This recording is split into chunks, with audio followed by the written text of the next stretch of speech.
மக்களே, இப்போ எல்லா நியூஸ் சேனல் ஆகட்டும், அதேபோல் பார்த்தீங்கன்னா சாட்டை துரைமுருகன் இவங்கள மாதிரி எல்லாருமே கதறுன்னு கதறான். எதுக்காக கதறான்னு நம்ம அனலைஸ் பண்ணி பார்த்தோம்னா, டிவிக்கே எப்படி ஒரு தூய சக்தியாக இருக்க முடியும்? அவர் அதிமுகவை உடைச்சிட்டாரு, டிஎம்கே கூட்டணி கட்சிகளை பிரிச்சுட்டாரு, இப்படி ஒரு அரசியல் பண்ணுறது கரெக்ட் இல்லை. எப்பா எல்லாருமே 60 வருஷம் 50 வருஷம் அரசியல் ஊர்ன ஆளுங்கள இல்லப்பா. நீங்க ஏன்பா இவ்வளோ வீக்கா இருக்கீங்க? அவர் அரசியல் வரும்போது அவருக்கு அரசியலே தெரியாது. அரசியலில் உன்னால தாக்கு பிடிக்க முடியுமா? 234 தொகுதியில் உன்னால வேட்பாளரை போட முடியுமா? 2 தொகுதி ஜெயிக்க முடியுமா?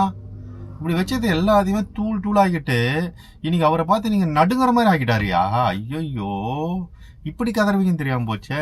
அதே மாதிரி தூய சக்தின்றது மக்களுக்கு தானே தவிர உங்களுக்கு கிடையாது. ஏன்னா உங்ககிட்ட தூய சக்தியா இருந்தா நீங்க என்னென்னலாம் பண்ணுவீங்கன்னு எங்களுக்கும் தெரியும். தப்பி தவறி இப்படி கற்பனையா வச்சுங்க மக்களே.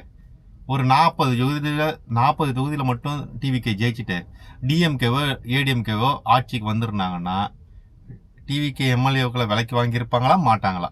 கட்சியை உடைச்சிருப்பாங்களா மாட்டாங்களா? விஜய்க்கு அழுத்தத்து மேல அழுத்தம் கொடுத்துருப்பாங்களா மாட்டாங்களா? இது உண்மையா பொய்யா? அப்படி நீங்க பண்றது எல்லாமே சரி, இன்னைக்கு விஜய் ஆட்சிக்கு வந்ததுனால அவர் பண்றது எல்லாமே தப்பு அப்படின்னு சொல்லாதீங்க.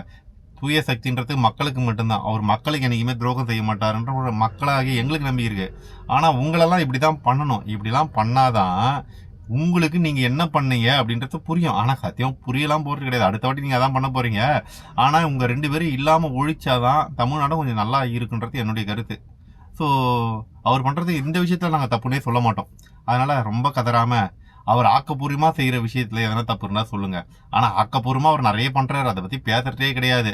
5 நாள்ல தமிழ்நாட்டை சிங்கப்பூர் மூலம் பார்த்தணும்னு அவன் கதறிட்டு இருக்கீங்க. 5-20 நாள் தான் ஆகுது. கொஞ்சம் பொறுங்க. 5 வருஷம் ஆட்சி இருக்கு. 5 வருஷம் முடியும் போது பாருங்க அவர் என்னென்னலாம் சாதனை செஞ்சிருக்காருன்னு தெரியும்.